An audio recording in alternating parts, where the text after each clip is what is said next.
Good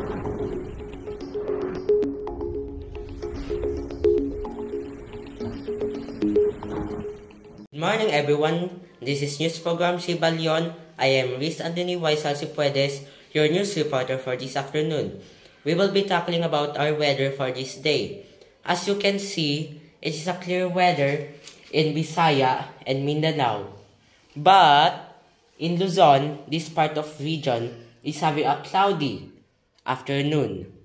So we should prepare our items like raincoats, umbrellas, and boots for a small rainfall to occur, and be prepared to collect your children and students from the school. I hope that this is a lesson to you all. Thank you for watching this video.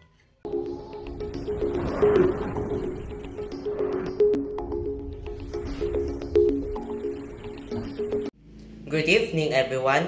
This is News Program Shiba Leon, and I am back here again, Riz Anthony Waisal Cipuedes, as your news reporter for this evening night.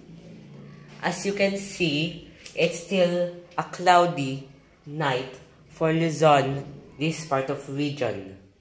But while Visaya and Mindanao are having a cool, black, sparkling skies with a lot of galaxies to see.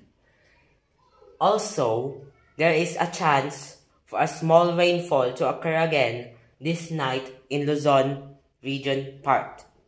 I hope that you are all prepared your raincoats, boots, and umbrellas for this surprise rainfall attack by the clouds this night.